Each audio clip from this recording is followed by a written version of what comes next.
ఇంకా లోకాలన్నీ లోపలికి వెళ్ళిపోతున్నాయి, పళ్ళ సందులో నలిగిపోతున్నాయి. అర్జునుడు చెప్పాడుగా, ఏమిటి ఇంతమంది జీవులు లోపలికి వెళ్ళి అలా వెళ్ళిపోతున్నారు, నదులు సముద్రంలో వెళ్ళిపోతుంది, నిజంగా వెళ్ళిపోతారు. ఆయనే ప్రళయకాల రుద్రుడు, ఆయనే మళ్ళీ సృష్టించేవాడు. 3 రూపాయలు తనవే కనుక ఆ దంశలు ఏవైతే ఉన్నాయో ఆ దంశలు సామాన్యమే, తీవ్ర దంశ ఆయనవి. మరి దీనిలో ఇది తీవ్రే, మరి దీని తీవ్రత్వాన్ని అదే విరగడుతుంది. అందుబాటు ఇక్కడ నృసింహస్వామి పోలికలతో దీన్ని ఇక్కడ చెప్పారు. తీవ్ర దంశ, పాముకు కూరలు ఉంటాయి, కూరలు అంటే విషయమే. ఆ విషయం దానికి ప్రమాదం కాదు, మనకు ప్రమాదం. ఇచ్చిందో మరి అయిపోయిందంటే ఇంకా భయ ఉగ్ర, భయంకరమైనది, క్రూరమైనటువంటి దుష్ట కరాళ విష. కరాళంటే భీషణమైన విషయం. ఈ భీషణమైన విషయం ఏదైతే ఉందో ఇది పూర్తిగా ఎంత ఆనందంలో ఉండవలసిన వాడిని అన్నది మరి ఆనంద నిధిని ఆనందం అడుక్కోవాల్సి వస్తుంది. ఎంత విషయం తెల్లగా లేస్తే ఎలా లేస్తున్నది ఆనందం అడుక్కోవడానికేనా అంతే. దిష్టగా అని అంటాం కానీ మనల్ని ఎవరు అనేవాళ్ళు లేక తిరుగుతున్నాం, ఏమనుకోకుండా. నాకు తెల్లా లేస్తే మనం చేస్తే డబ్బులు అడుగుతున్నాడు, మనం ఏంటి మన చదువు ఏంటి ఆనంద నిధి. లక్ష్మీదేవి రోడ్డు మీద రోజు అడుక్కుంటుంది అనుకున్నాం, ఏమంటాం ఏంటి ఎక్కడ ఉండవు నువ్వు అడుక్కోవడం ఏంటి, అందరూ నిన్ను అడుక్కుంటుంటే అనమా మనల్ని ఏమనాలి. విషయం వినష్టమూర్తే అది స్పష్టంగా చూపించారు. నా యొక్క మూర్తి అంటే నా యొక్క స్వరూపాన్ని వినష్ట విశేషంగా నష్టపోయాడు. విశేషంగా నష్టపడి ఉంటే అసలు నా ఆత్మను నాకెలాగో తెలియని విషయం అవతల వాడు వచ్చి చెప్పిన వాళ్ళ పైత్యం పట్టింది అనుకుంటున్నాను. ఒక జీవితంలో ఏ లాగా వేదాంతం చెప్పుకుంటున్నాడని అదే వాళ్ళు ఎన్ని రోజుల్లో ఒక ఎన్ని రకాలుగా వాళ్ళని మనం కనికరిస్తామో ఈ ఆధ్యాత్మికలో ఉన్నవాళ్ళు. ఒక ఇవి లేక ఒక ఎంపుకాల లెక్కలు అయితే ఉంటుంది. ఇల్లు కాకి లెక్కలు చెప్పుకుంటాడు, పూట గడవగా చెప్పుకుంటాడు, ఏదో ఒక రకరకాల మన భాష్యాలు మనకి. కొంత అనకి నలుగురు ఉంటే బాగుండదు, దేనికి ఇలా మన వ్యక్తిగత తిరిగి మనం వాళ్ళు సంప్రదాయిస్తాం, వాళ్ళు మనం సంప్రదాయిస్తారు. ఇలాగే ఉంటుందని వినష్టమూర్తి విశేషంగా నా యొక్క స్వరూపాన్ని కోల్పోయాను దీనివల్ల. అందువల్ల నువ్వు ఒకడే వచ్చే లాభం లేదు. నాగారి వాహనం ఒకసారి ఆ స్వామితో కూడిరా, నీ యొక్క భక్తులతో కూడిరా. ఎక్కడి నుంచి రావాలి? శుభాభ్యనివాస. పాల సముద్రంలో పడుకుని ఉంటే నువ్వు నీ మధ్యలో నువ్వు ఉన్నావు, నేను మధ్యలో నేను కూడా ఉన్నావు. ఏదో కర్మకాలి పిలుస్తాను, అదృష్టం బాగుంది, నేను అంతగానే ఆలస్యం చేయక గడుపుతుందిరా. ఎందుకంటే నీకు నా ఆర్తి వినిపిస్తుందో లేదో, ఎందుకంటే శుభాభ్యనివాస నీకే ఆయన ఉన్నావు. పడుతున్న చెవిలో పట్టలేగా మా బోధన గారు పరిగెట్టించారుగా మహావిష్ణువు అక్కడి నుంచి అలా వైకుంఠపురంలో ఆ మూల సౌదంపు దాపన మందారాంతరామృత శరప్రాంతేందు కాంతోబల పర్యంకరమా వినోదేగా ఆపన్న ప్రసన్నుండు విశ్వల నాగేంద్రము పాహి పాహి అని పియ్యాడించి సమరంభి అయి కురిపించడు. కంచి సర్దుకోడు, సెల్ఫోన్ పట్టుకోడు, రకరకాల ఇవరే బోధన గారు మొత్తం మీద సరే మహానుభావు. సరే ఆయనని పిలవగలను లేదో సరేనా, మా బోధన గారు పరిగెట్టించారు కదా, వ్యాసులు మాత్రం పరిగెట్టించారు. ఎందుకంటే ఆయన పరిగెట్టి రాలేదు అక్కడ. నాగారి వాహన శుభాభ్య నివాస చౌరే. శుభాభ్య అంటే ఎక్కడో వైకుంఠంలో ఎక్కడో అనుకుంటాం మనం. ఎంతసేపు భౌతిక దృష్టి, పరిమిత దృష్టి. ఎక్కడో వైకుంఠం ఉంది, అక్కడెక్కడో పాలసముద్రం ఉంది. ఇక్కడ అక్కడ ఉంటే ఉందేమో కానీ పాలు అంటే స్వచ్ఛం అనేది చెప్పుకున్నాం. స్వచ్ఛత ఎక్కడుంటుంది? ప్రకృతి సంబంధం లేని వస్తువే స్వచ్ఛత. ప్రకృతి కల్మషం, ప్రకృతే మురికి. ప్రకృతి సంబంధం లేనివాడు ఎవడు? పరమాత్మ. ఆయన విష్ణు ఎక్కడున్నాడు? అంతలా ఉన్నాడు. ఆయన గారికి అంతలా శుద్ధాబ్దే, మనకు అంతలా మురికి. ఇక్కడే ఉన్నాడు, ఎక్కడ పోతాడు? ఏదో శుద్ధాబ్ది నివాసులు ఎక్కడో కూర్చున్నవాడు అక్కర్లేదు, ఇక్కడ ఉన్నవాడిదే. ఎక్కడి నుంచో పరిగెత్తి రావక్కర్లేదు.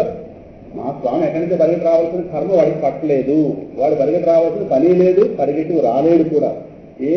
వాడు లేవా? కాదు, ఇక్కడ నింటున్నాడు.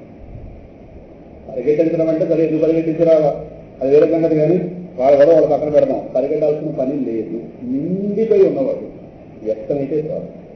గజేంద్ర మోక్షం చివరికి వచ్చేసరికి గజేంద్రుడు చేయవలసిన స్థితిగా చేసిన తర్వాత అక్కడ గజేంద్రుడి యొక్క స్థితిని అక్కడ శుకుడు చెప్తున్నారు. ఏవం గజేంద్రం ఉపవర్ణిత నిర్విశేషం బ్రహ్మాదయో వివిధ లింగ భృద అభిమాన. ఎలాగ మనం చెప్పుకున్నాం గజేంద్ర మోక్షణ స్థితిలో. గజేంద్రుడు చేసిన ప్రార్థన ఎవరిని? ఏమో ఎవరినో అడ్రస్ లేని లెటర్ అది. అడ్రస్ లేని లెటర్ ఎవరికి ఇస్తాడు? కూర్చున్నాను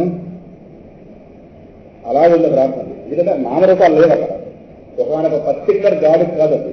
ఏవం గజేంద్రం ఉపవర్ణిత నిర్విశేషం, అది అండర్లైన్ చేసుకోండి. విశేషం ఉందనుకోండి, ఓహో ఇంద్రుడా లేదు వరుణుడా యముడా పేరు రాస్తే వాళ్ళు వస్తారు. ఉగ్రం అందరూ. ఇది ఎవరికి ఉత్తరం లేదు, అడ్రస్ లేని లెటర్ అయిపోయింది. బ్రహ్మాదయో వివిధ లింగభుగా అభిమానాహ, ఆ ప్రార్థన అందరి ముందుకు వెళుతుంది.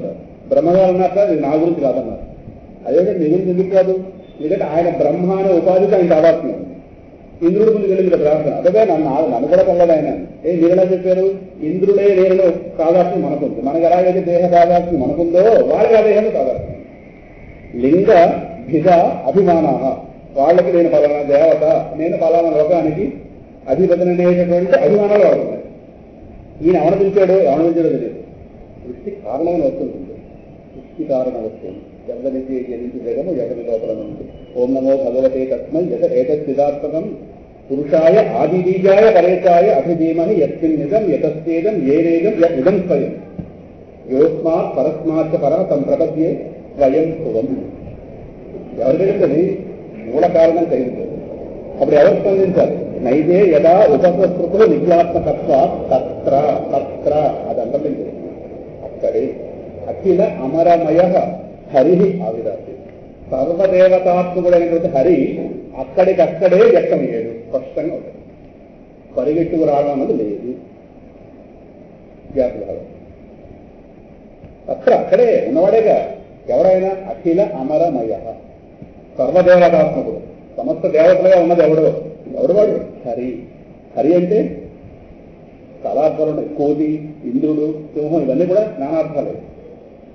కానీ ఇక్కడ హరి అంటే సహేతుకం సంసారం హరతి ఇది హరికి. ఆచార్య భాష్యంలో సంసారాన్ని మూలంతో సహా చూస్తుంది.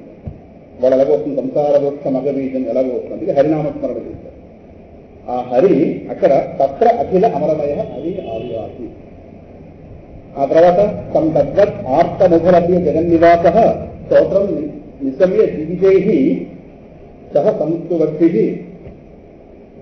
వచ్చినాడు అలా ఉన్నట్ట చూస్తున్నాడు. గజేంద్రుడు అలా పీడింపబడుతున్నాడు. స్వామి అక్కడ చూశాడు, తెలిసింది. గజేంద్రుడు స్తోత్రం కూడా విన్నాడు. కానీ అంతర్యాన్ని ఉన్నాడు వాడేగా. అప్పుడు వెంటనే చక్రాన్ని ధరించి ఎనిమిది వచ్చాడు. నమస్కారం పెట్టుకోవాలి. చందోమయేన గరుడేన సముహ్యమాన చక్రాయుధ అభ్యగమత్ ఆసు యతో గజేంద్ర. వెంటనే వచ్చేసాడు.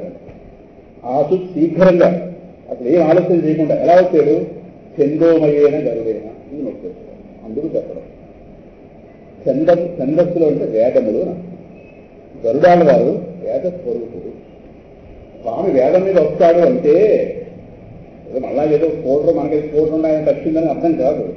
గరుత్మంతుడు బంగారు లెక్కలు కలిగిన వాడు, మహానుభావుడు. వాళ్ళ అమ్మకి దాస్య విముక్తి చేసిన మహానుభావుడు. దేవతలని అమృతం పట్టుకొచ్చి వాళ్ళ అమ్మ ఏదో తోడుకోవడంతో ఎక్కువ పడితే మొత్తం మీద వినత ఆ తల్లి పేరు కనుక ఈ పేరు వైనతేయుడు. వాళ్ళ అమ్మకు దాస్య విముక్తి చేశాడు మహానుభావుడు. స్వామికి నిరంతర సేవకుడు. ఆయన సకల వేద స్వరూపుడు. గరుత్మంతుని స్వామి వస్తాడు అంటే స్వామి వేద స్వరూపుడు. వేదాన్ని పట్టుకున్న వాడికి స్వామి దొరుకుతాడు. స్వామి వేదమయుడు, వేద విధుడు. ఇప్పుడే భగవద్గీతలో సర్వవేదముల చేత నేనే తెలియజేస్తున్నాను. అందువల్ల చందోమయేన గరుడైన గరుడని చెప్పట్టుగా దాని ముందు చందోమయేన సర్వవేద స్వరూపుడైనటువంటి గరుడు మీద సముఖ్యమాన స్వామి దగ్గర కూర్చుని అక్కడ ఒక్కసారి చక్రాయుధంతో పాటు వచ్చేస్తారు. సుదర్శన మహాద్వార సూర్యకోటి సముద్రభ. ఒక్కసారి వచ్చి అక్కడ గజేంద్రుడి పక్క చూసి పాప గజేంద్రుడి లోపు స్వామిని కనిపించగానే చూడండి, మన అన్ని బాగుండగా భక్తి చేయం. ఆయన గారు అంత యాగంలో ఉన్నా సరే స్వామికి ఏదో స్వామికి ఇవ్వాలనిపించింది. సౌంతరసి ఉరుబలేన గృహీత ఆర్తో దృష్ట్వా గరుత్మతి హరిలిఖ ఉపాస చక్రం ఆకాశంలో స్వామిని కనిపించేస్తారు. ఆయనకి ఏదో ఇవ్వాలుగా ఉత్క్షిప్య బ్రహ్మం పైకెత్తేస్తారు. అంబుజకరం అక్కడ మొత్తం చెల్లాచెదరైపోయింది. వీళ్ళకి యుద్ధానికి మొత్తం అన్ని తామరపోలు చెల్లాచెదరైపోయాయి. మన అదృష్టం బాగుంటే వెలిగే దృష్టి ఉంటే కనీసం ఒకటే దొరుకుతుంది. తాంబుజకరం ఒక్క తామరపూ దొరికింది.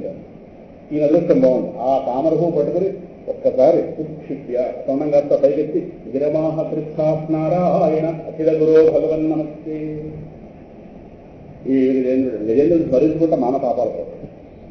అందువల్ల గజేంద్ర స్మరణ ఒక్కసారి ఇది అందుకోవయా, ఇది కానుక నా కోసం వచ్చేవుగా, ఒక్కసారి ఇలా అందించగానే స్వామి ఆ తొండంలోంచి ఇలా పువ్వు తీసుకున్నాడు. చేతిలో ఉన్న పువ్వు పక్కన పెట్టేట తొండంలోంచి కళ్ళ కట్టించారు కాదు. అందువల్ల చంద్రోమయేన గరుడేన స్వామి సర్వవేద స్వరూపుడు నాగారి వాహన. ప్రపంచ సంబోధన ఇంకా సుధాభు నివాస చౌరే పాల సముద్రంలో ఎలా చెప్పుకున్నాం కదా. భక్తుల పాపాలు అభక్తుల పాపాలు సంసారుల పరితాపాలు దగ్గర నాగోలే స్వామి రాశారుగా. భక్తుల తాపాలు, ఒక భక్తి కుదరక చేయలేక సాధన చేయలేక పాపం. అభక్తుల పాపాలు సంసారుల పరితాపాలు. చూడలేక ఘోరం దించలేక భారం. దించలేక అంటే పేటగా కాదు, ఇంకా మీరు పూర్తి ఆశ్రయించలేక. చూడలేక ఘోరం దించలేక భారం. తారమెరిగిన ప్రతరూపమూర్తివై పాలచంద్రమున పవళించావా. జాలి లేక నన్ను జారవిడిచావా. చౌరే సూరసేన మహారాజు గారి యొక్క మనవడ. ఆయన గారిని ఎందుకు స్మరించాలి? క్రాంతి. ఇది విష సంబంధం. కృష్ణ పరమాత్మగా ఈయన 3 సన్నివేశాల్లో ఇక్కడ ఆ విషయాన్ని విడుదల చేశాడుగా. మొదటిది పోతన 6వ రోజు నాడే వస్తుంది. పోతన గారు అత్యద్భుతమైన పద్యాలు ఇచ్చారు. మహానుభావుడు, సహజ పాండిత్యం. తెలుగు భాష అంటే ముచ్చటేస్తుంది పోతన గారి యొక్క భాగవతం చూస్తే.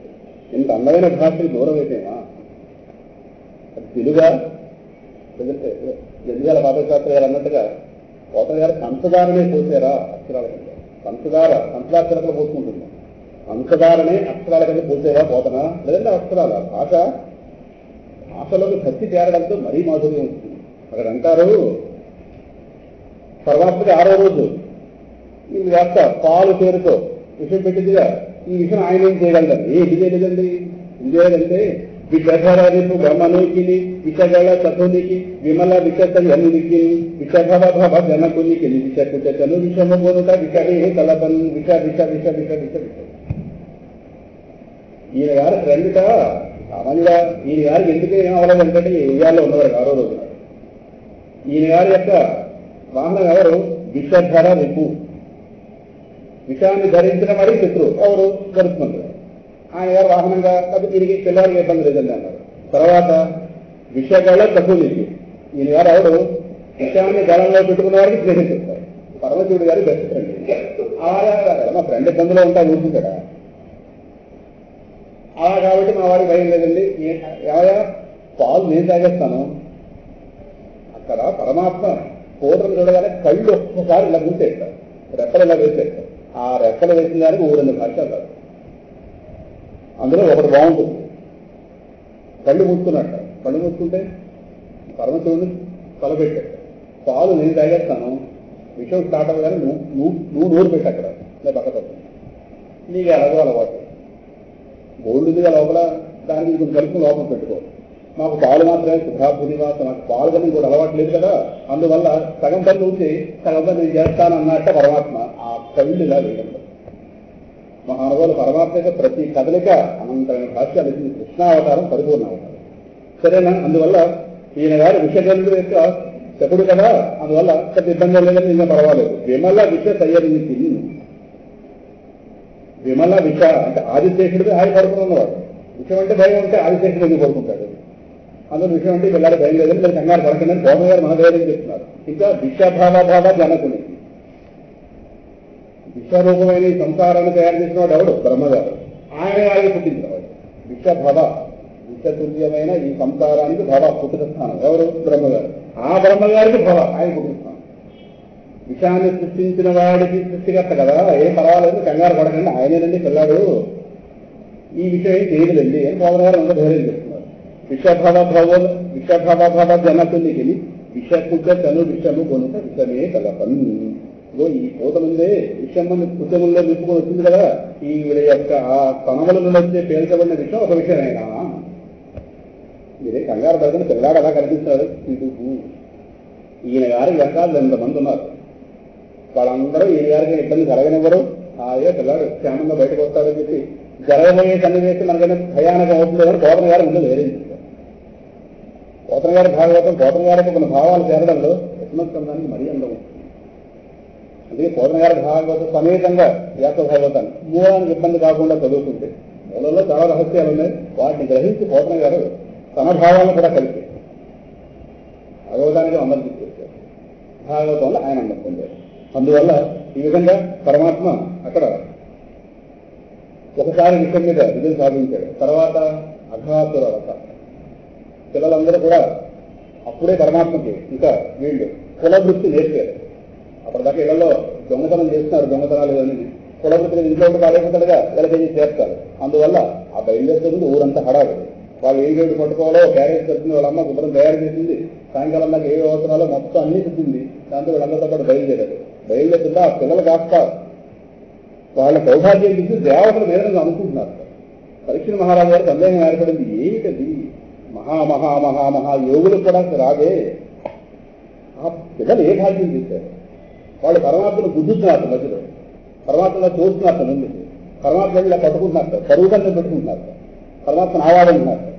ఏమయ్యా ఇక్కడ అంటారు, ఎన్నడునైన యోగి విధులెవ్వరి పాద పరాగమింతయం కన్నుల కానరక్తి హరి కౌగిట చేర్చుచు చెట్టబట్టుచు కన్నుచు వృద్ధుచు నవి తద్దయ్య బయటడి కూడి ఆడుచుని మన్నన చేయి వల్లవ కుమారులు భాగ్యములు ఎంత ఎక్కువనే. వీళ్ళు ఏం చేశారు వల్లవ కుమారులు అని పరీక్ష మహారాజు గారు చదివేందుకు అడిగితే పరమాత్మను గుర్తున్నారు సార్.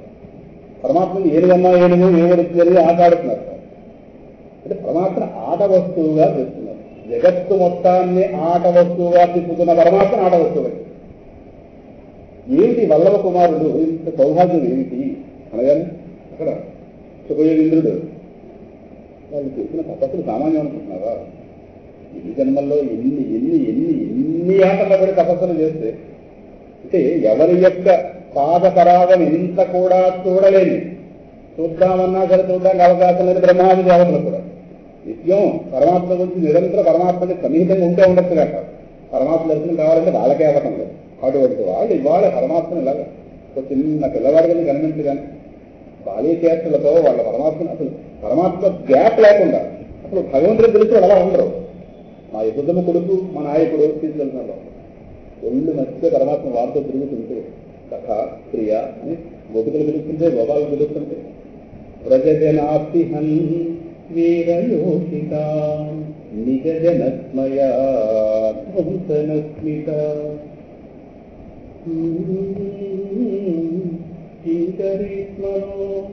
జలరుహానం సారుదర్శయా. సాయంకాలం అయితే ఎప్పుడు చూస్తానా ముఖరత్నాన్ని ఎప్పుడు చూస్తానా? నిజ జనస్మయ, ఒక్కసారి నీ నవ్వు మా దుఃఖాల మొత్తం తీసేస్తాం. ధ్వంసనస్మిత,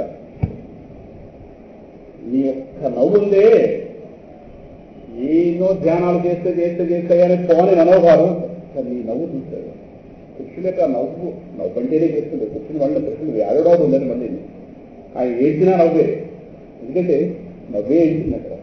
కనుక పరమాత్మ యొక్క ఏ మూర్తి అయినా సరే మనోభావం తీసేస్తుంది కదా. అది గోపికలు అంటున్నారు, జలదుహానం సాధుదర్శయ. అప్పుడే మొలకెత్తి అప్పుడే ఇలా విరగూసినటువంటి తామర ఉంటుంది వీటిలో, అటువంటి ముఖవర్ణం గల ఓ కృష్ణ జలదుహానం సాధుదర్శయ. చూపించవా ముఖాన్ని? సాయంకాలం అయిపోతుంది, ఎప్పుడొస్తో అలా ఇంట్లో నిలబడుతున్నాం చూస్తారు. తెల్లారు లేస్తే ఇదే గోళ, స్వామి అడగకు వెళ్ళిపోతే కాళ్ళు వెళ్ళిపోతాయి, పాదాలు వెళ్ళిపోతాయి. సాయంకాలం అయితే ముఖవర్ణం చూడాలి. జీవితం ఎప్పుడు అస్తమించిపోతుందో పరమాత్మ నేను చూడాలి. అందువల్ల యోగులు నిరంతరం ఎవరి పాదపరాయాన్ని ఎంత కూడా చూడలేరో అటువంటి వాడిని వాళ్ళ సొంత వస్తువుగా చేసుకుని ఈ గొప్పవాళ్ళు తిరుగుతున్నారు. ఏం అదృష్టం అని పరీక్షిత్తు లాంటి ముముక్షు కూర్చున్నాడు కాబట్టి భాగవతం ఎంత చదువుతుంది. మనం అయితే చాలండి అంటాం, ఇంకెప్పటికవుతుంది అంటాం మనం ఉపయోగించాం. అలా అంటే ఆయన చెప్పగలడు వేరే సంగతి. ఈయన గారు ఇటువంటి ప్రశ్న వేస్తుంటే అర్జునుడు వేసిన ప్రశ్న వల్ల భగవద్గీతని రూపంలో స్వామి నుంచి గొప్ప గొప్ప విషయాలు ఎలా బయటపడ్డాయో ఇప్పుడు శ్రోత అలా ఉండాలి. ఎప్పుడు లోపల కుతూహలం ముముక్షత్వం ఉండాలి. ఉంటేనే గ్రంథాలకి వెళ్తూ ఉంటుంది. అందుకే సుఖయోగేంద్రుడు పరిస్థితులు ఎవరు గొప్ప అన్నారు? పరిస్థితులే గొప్ప అన్నారు. శుకుడు ఆయన ఎలాగో గొప్పే, ఈయన నిజమైన గొప్ప. ఈయన గొప్పతనం వల్ల భాగవతాన్ని అక్షాత వచ్చింది. భాగవతం అందువల్ల ఈ విధంగా స్వామి చేతి తర్వాత కాళీడి చేతి కూడా కాళీ పని కణాల మీద స్వామి నాట్యం చేశాడే. కాళీడి వల్ల చాలా ఇబ్బంది కలిగింది. మొత్తం ఆ మడుగు మొత్తం విషపూరితం అయిపోతే గోవులు గోపాలు చాలా మంది అక్కడ ప్రాణాలు విడిచారు. ఆ విష వాయువు ఆ మీద నుంచి వెళ్తున్న ఖర్చులు కూడా తెచ్చారు. సామాన్యుని సర్పం కాదు కాదు. అటువంటి వాడు అందులో ఉన్నాడని మొత్తం మీద గోపబాలుల వల్ల కన్నా పరమాత్మ కాస్త వాళ్ళని రక్షించడం కోసం వాళ్ళకి ఒకటే తెలుసు, ఏమొచ్చినా కృష్ణ అన్నట్టు. దుఃఖం వచ్చినా దుఃఖం కృష్ణ మన వాళ్ళు కాస్త దేహం విడిచేలాగా అనగానే ఇంకో ఆ నీళ్లలో విషయం ఉంది. పరమాత్మ తెలియదు ఉంది. ఆ చిట్టుకం పెట్టాడు, అందులో పెట్టాడు. కాళీడి కాస్త పట్టాడు. పట్టుకోగానే చేష్టలు ఉడికిపోయిన వాళ్ళే ఉన్నట్ట. అంటే చనిపోయిన పిల్లవాళ్ళ కనిపించాడు. దాంతో వీడు ఎప్పుడైతే జరిగిందో రేపల్లెలో వాళ్ళ ఇళ్ల దగ్గర వాళ్ళకి కొంచెం అపశకునాలు కనిపించింది. అప్పుడు నందుడు ఎప్పుడు అక్కడ లేదు, వాళ్ళందరూ ఇళ్లలో ఉన్నారు. కొంతమంది పిల్లలు వేసుకుని వచ్చాడు, పిల్లవాడు కాదు. అపశకునాలు చూసాడు. అందరికీ అపశకునాలు దొరికితే ఎవరు అనుకున్నా తెలుసున్నా, మనమైతే అపశకునాలు దొరికితే మనకు సంబంధించిన వాడు ఏవారు అనుకుంటారు. ఎంతమంది కలిసి ఒకటి అనుకున్నారు. కృష్ణయ్యకి ఏమైందో ఇదే తెల్లవారు లేస్తే వాడు బ్రతుకే కృష్ణుడు. కృష్ణుడే బ్రతుకు. కృష్ణుడి దగ్గర ప్రమాదం వస్తుంటుంది. అందువల్ల ఏం జరిగిందని చెప్పి మొత్తం ఎంతమంది కలిసి ఎక్కడికి వెళ్ళాను కానీ కాళీ మూడు దగ్గరికి వచ్చారు. అప్పుడు ఇక్కడి నుంచి ఇంకా పరమాత్మ కనుక పైకి రాకపోతే మనం పరమాత్మ అంటున్నాం, వాళ్ళ కృష్ణుడు పైకి రాకపోతే నా బ్రతుకులు ఎందుకని చెప్పి నందుడు వేసేది ఇంకా మడుగులు గట్టిపోతున్నారు. ఓహో అది చూస్తాడు పరమాత్మ. మనకి అన్నిటికంటే ఇష్టమైంది ప్రాణం కదా. పరమాత్మ కోసం అది ఇవ్వడానికి సిద్ధంగా ఉన్నామా లేదా అక్కడ దాకా పరీక్షలో ఈ పరీక్షలో లాస్ట్ క్వశ్చన్ ఏంటంటే మనకి ప్రాణం ఎక్కువ పరమాత్మ ఎక్కువ. అక్కడ తెలిపోతుంది మన మోక్షం. ఇది చూసాడు పరమాత్మ. వారి ప్రాణం ఎక్కువ కాదు, కృష్ణుడే ఎక్కువ. ఎప్పుడైతే ఆయన వీడి వేళలో స్పందన వచ్చిందో అప్పుడు పరమాత్మ ఎక్కువ. ఆ విజృంభించిన వాడు ఇంకా ఎలా చేస్తే మీకు తెలిసిన ఏడుస్తున్నారు కదా, లేదా ఆ పాము మమ్మల్ని కొట్టచ్చు కదా, ఆ పిల్లవాడిని కొట్టాలా, మేము పెట్టుకోవచ్చు కదా, మేము ఆ పిల్లల మీద ఎందుకు వస్తుంది, ఎందుకు ఎలా చేయడం వస్తుంది, నా గందరగోళం పెట్టేస్తున్నారని మొత్తం మీద ఎక్కువగా వీళ్ళందరూ. అప్పుడు ఆ పరమాత్మ చేస్తారు ఇంకా తన సత్తు వేసి అని చూడలేడు. అందువల్ల ఒక్కసారి ఆ కాళీడికి ఇంకా అవకాశం ఇవ్వలేదు. వాడిని బతుకు నా కాళీడు అయిపోయేవాడు. వాడిని బతుకుని విజృంభించి వాడి యొక్క పనిహణాల మీద స్వామి చేసిన నాట్యం సరస్వతివే కూడా ఆశ్రయించింది. నాకు సకల విద్యాస్వరూపుడైన నాకే ఎన్ని కలవుతుంది, ఇదే ఏమిటి పరమాత్మ నాటింది. కానీ కాళీ చాలా దృష్టం ఉంది. సర్పం అయితే అయ్యాడు కానీ ఆ పాద స్పరిశ ముద్ర పడిపోయింది ఆ 1000 కణకణాల మీద. ఘన యమునా నదీ కల్లోల ఘోషంబు సరసమృదంగ ఘోషంబుగాక సాధు బృందావన చరచంచరీక గానంబు గాయక సుగానంబుగాక కలహంసరసారస కమనీయ మంజు శబ్దములు బాల శబ్దములు కాక దిగు నుంచి వీక్షించు దివ్య గంధర్వాది జనులు సభాసీన జనులు కాక. సామాన్య నాట్యమా? కళాభారతిలో రహస్యంగా అయితే నాట్యం కాదు, జగత్తే వేదికైతుంది. దేవతలు మీద నుంచి బాళముకుపోతే చూసిన వాడే ధన్యుడంటే కళ్ళున్నందుకు స్వామి చేసిన నాట్యం ఉంది. అద్భుతమైన నాట్యం. కాళీయ ఈ మర్దన ఘటన ఏదైతుంది, ఇది సంధ్యా సమయాల్లో మనం స్మరిస్తే సంసార ఒక విషయం విరగడవుతుంది. స్వామి చేసిన ప్రతి లీల మనల్ని భవసాగరం దాటించడం. ఒక్క లీల స్మరించినా కాదు, ఆయన వెళుతూ వెళుతూ వెళుతూ కలియుగ ప్రజలకు ఇచ్చిన పెద్ద నిధి మాధవపతం. ఒక్క లీల, ఆ లీల ద్వారా అంతరార్థాలు బోల్డ్ ఉంటాయి. అంతరార్థం తెలిసినా తెలియకపోయినా భౌతికంగా మనసులో భావించిన విషయం విరగడైపోతుంది. పరమాత్మకు నిరంతర రక్షణ ఉంటుంది కనుక ఆ పనిపణాలే ఒక విశాల మండపం అయితే ఆ మండపం మీద ఇటు నుంచి అటు ఏ పడగలేదు కానీ నాకు పాదం పెడుతున్నాడు. వీడికున్న 1000, ఆయన గారికి ఉన్నది 2. 2 పాదాలు 1000 పడగలు ఎలా జరుగుతాయి? మనకి 2 కనిపిస్తున్నాయి. అంత పాదాలు ఉన్నవాడు, అనంత బాహువులు. పురుషత్వం వివరించిందిగా, మా అందరి బాహువులు వాడి బాహువులే, మా అందరి పాదాలు వాడి పాదాలు. సహస్రపాదో భవ విశ్వమూర్తి అని విశ్వరూప సందర్శన అర్జునుడు కీర్తించాడుగా.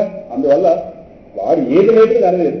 ఎందుకు వాడు లేకుంటాడు? అహంకారం. మీరెవరా ఈ పిల్లాడు నన్ను మర్చిస్తున్నాడు అని వాడికి ఎప్పట్లో విషయం విరగడం అవ్వలేదు.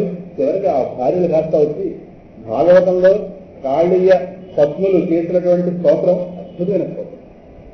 వాడు ఒక మాట అంటారు, కృష్ణ ఇప్పుడు నువ్వు చేసే పెళ్లి కానీ చిన్నప్పుడు పెళ్ళా అని అడుగుతారు.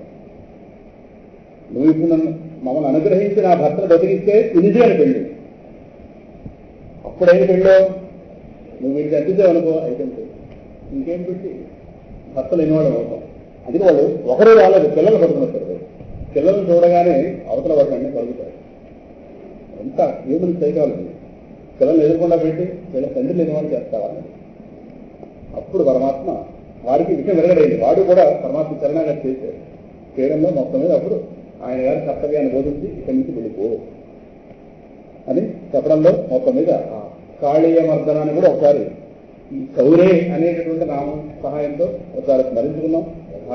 భాగవతం చేరితేనే ఆచార్యుల వారు పరమ అసలు ఆదిశంకర భగవత్పాద వారు పెద్ద గోపిక. గోపిక అన్నవాళ్ళు మా పిల్లవాడు చాలా పెద్ద గోపిక. అందువల్ల వాడు పిల్లల పేరు రాలేదని కంగారు పడుతున్నారని కంగారు